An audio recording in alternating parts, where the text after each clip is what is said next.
You'll be poor forever if you don't stop doing these 9 things. The truth is, most people will never really build wealth, and it's not because they aren't smart or talented. It's simply because they're stuck doing things that will guarantee that they stay broke. Are your subconscious habits quietly destroying your future? Is your circle of friends the real reason why you're not wealthy? Or are you sabotaging yourself with beliefs you don't even know you have? Now let's get into it. Number 1, you're trying to trade yourself to wealth. Do you think you're gonna get rich by trading meme stocks or crypto? The data says you're wrong. Dead wrong. The fact is that most retail traders lose money. Now, there's a lot of studies on this that have been done in the United States as well as abroad. And from everything I've seen, as much as 90% of traders end up losing money. And the terrible fact is, the more they trade, the longer they're trading, the more money they're losing. And cryptocurrency? Studies have found that 3 out of 4 Bitcoin traders lose money even when the market's going up. Why? Because this desire to get rich quick always backfires. It's driven by an emotional cocktail of self-destruction, fear of missing out, getting all excited about making trades, paying attention to your wins and ignoring your losses. It is a losing proposition. And the fact is, rich people do not do this. That is not investing. Many people that I've worked with who are afraid of investing are actually thinking about trading, and they've heard terrible stories about their relatives, their uncles, their friends who've lost all their money. Nobody has lost all their money in their 401k. Nobody has lost all their money in their Roth IRA unless they have been doing these types of crazy trading strategies. If you are serious about building wealth, you need to stop trading and you need to start investing. Wealth is not built over the weekend. It's built over years and decades. And the sad reality is, most people will gamble away their future before they build it. Number 2, you're hanging out with poor mindset friends. I talk about this a lot. We mentioned and made this distinction in my best-selling book, Start Thinking Rich. There's a big difference between poor and broke. Poor is a mindset. Broke means you just don't have any money. What I want you to be worried about and what I want to eradicate from your consciousness is a poor mindset, because it will keep you broke forever and it's extremely self-destructive. Show me your 5 closest friends and I will predict for you your net worth. If you're surrounded by people who think money is evil or success is selfish, you are going to sabotage yourself. If you believe that wealth is only for the lucky, you're never even going to try. These types of beliefs sabotage you every single day. What is so challenging about your friends is psychologically, we are wired to conform to our tribe. It's called social modeling, and it's one of the most powerful ways that we organize our beliefs about the world. And if your tribe is hating on the wealthy, or if they're spending money like there's no tomorrow, guess what you're gonna do? If you ever want to become rich, if you want to better your life financially, you're gonna need to start spending time with people who think like rich people. As a matter of fact, you're never gonna become wealthy unless you adopt a wealthy mindset way before you get the money. A rich mindset thinks long term. It thinks in terms of abundance, not scarcity. And it's incredibly intentional. It has a plan for its financial future. Do you have a plan? And comment below. I'm dying to know. What is one poor mindset that you've heard someone talk about in your circle? Number 3, you use credit cards like it's an emergency fund. What if your credit cards all got shut off tomorrow? Would you panic? Or would you be okay? Using credit cards as a financial safety net is a disaster waiting to happen. It might feel like security, but it is a toxic financial trap. And here is a thought experiment that hopefully is going to help you avoid falling into that trap. Just imagine for a moment that all of your cards were maxed out and you had no access to getting additional cards. Just imagine that that's the scenario you're in. What would you have to cut in that moment? What would you have to sell? Where would you have to live?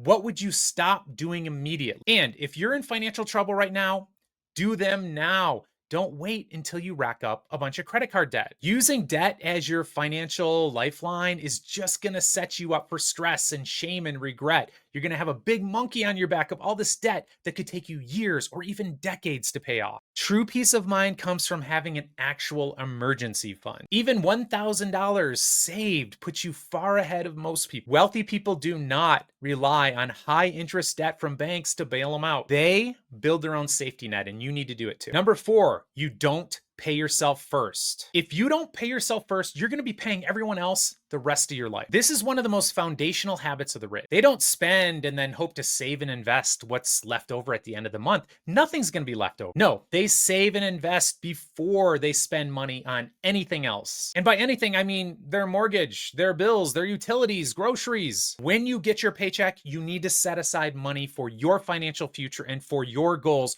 or you're never going to achieve them. Even if you're making minimum wage, this principle works. For example, if you invested $5 a day and got average market returns, in about 40 years, you're going to have over $1 million.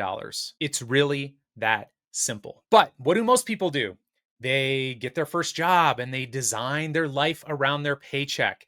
They pick an apartment, they buy new clothes, they get furniture, they go get a car. And then guess what? There's no money left. So of course they can't start saving and investing. And if you've already gone down that road, I get it. It's really, really difficult. That's why I'm super passionate about getting this message to people as early as possible in their lives. When you get your first job, you're going to feel rich in that moment. That's when you need to start saving and investing. You have to pay yourself first. Your first bill goes towards your financial freedom. You have a pot of money left over. That pot gets divided up for the other things in your life. Rent, car, clothes, furniture. If I had one wish, it would be that every young person heard what I just said. If they did it, they'd be set for life. So if you know a young person starting out, share this information with them. Share this video with them. It can radically change their life. So set your investments first and then make the rest of your life fit with the remainder. This will flip your entire psychology from that of a consumer to that of an investor. It will shift you from a spender to a builder. The bottom line is, if you don't control your lifestyle, it's going to control you. Number 5, you think budgeting is for broke people. Rich people don't budget, right? Wrong. They just do it differently. Most people hear budget and they think restriction. It's almost psychologically like it's a diet. And what happens when you go on a diet? I'll tell you what happens. You're going to start craving sugary treats and high caloric foods and fat. That's how we're wired. You can't think of a budget as a restriction. Budgeting isn't about cutting joy out of your life. It's about saying yes to what matters most to you and letting go of the stuff that doesn't matter so much. Psychologically, I like to think of it as a spending plan. You're going to sit down. You're going to decide, what are your most important financial goals? Maybe it's retirement. Maybe it's the down payment of a house. Maybe you're going to save for a car. Doesn't matter what it is, but it matters to you. You need to set these goals on what's most important to you. Then decide how fast you want to achieve those goals. And based on that, you're going to decide how much money you're going to set aside and pay yourself first from each paycheck allocated towards those goals. Then you have some money left over. That's what you're going to build your life around. And then, this is so critically important, start tracking your spending. Where does each dollar go? Most wealthy people, they can tell you they're paying attention. Most broke people have no idea. You can't look at budgets as a punishment. It's permission. Actually, a budget can let you feel good about your spending instead of guilty all the time. And it gives you permission to build wealth and to sleep soundly. Doesn't that sound great? Here's a psychological tip. If you grew up hearing things like, we can't afford that, there's a chance that psychologically you have associated budgets with scarcity. You need to flip that script. Think about it as a spending plan. You're going to take care of what matters most to you, and you're going to let go of some of the rest. Number 6, if you keep blaming the system, you're going to stay broke forever. Yes, inequality is real. Life is not fair, and it's never going to be fair. But the second you hand over all your power to the system, you have lost. And you can't wait for the government or politicians or anyone else for that matter to save you. Wealth building, and in fact, all areas of success, really hinges on what we call in psychology an internal locus of control, where you believe on a deep level that the outcomes you're getting in your life and the outcomes that you perhaps want someday in the future are entirely 100% on you. Many, many studies have been done on this. This is the psychology of wealth. This is the psychology of success. The psychology of being poor and the psychology of failure is what we call an external locus of control, where you think that it's the rest of the world that has set you up to be failing over and over and over, and you're not taking any responsibility for it. That's a toxic mindset. And if you have it, you got to snap out of it. The people who escape poverty, who go from poor to middle class and from middle class to upper class, They take responsibility for their own financial outcomes. They change their beliefs, they change their habits, and they get better results. Okay, fine, the system's broken, but guess what? You're not. So don't act like you are. Number 7, you believe that money is the root of all evil.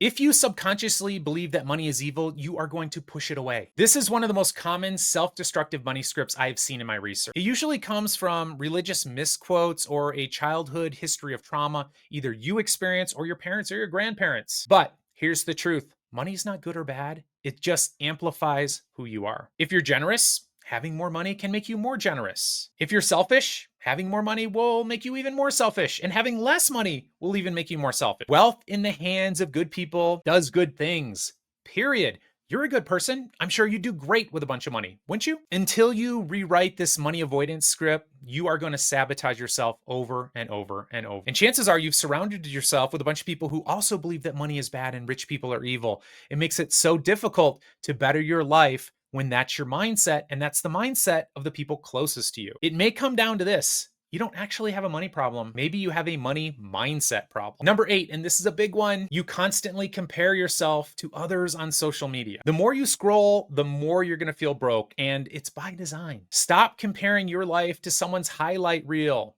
Understand this too. You are comparing yourself to people who are likely faking it. In terms of money, the wealthiest people actually downplay how much money they have. So who are these people flexing all this stuff on social media, making you feel broke? And more importantly, the comparison trap leads to feelings of envy, overspending, and even feeling depressed. But worst of all, sabotaging your own plan or giving up on it altogether. Next time you're on social media, look at accounts, and if it's making you feel bad about yourself, unfollow them and instead follow people who inspire you and want to make you grow. Your best financial life is not going to come from comparison. It comes from clarity about what matters most to you. And it also comes from studying the actual habits and psychology of people who are actually wealthy. And number 9, you spend money to feel better instead of fixing the root of the problem. This one is so incredibly deadly, so pay close attention. You're not shopping for stuff, you're shopping for dopamine. Emotional spending is one of the biggest traps that can keep people broke. You're trying to solve emotional pain with a package from Amazon. It's never going to work. This is the financial equivalent of having a broken leg and putting a Band-Aid on it. Instead, learn to sit with your emotions.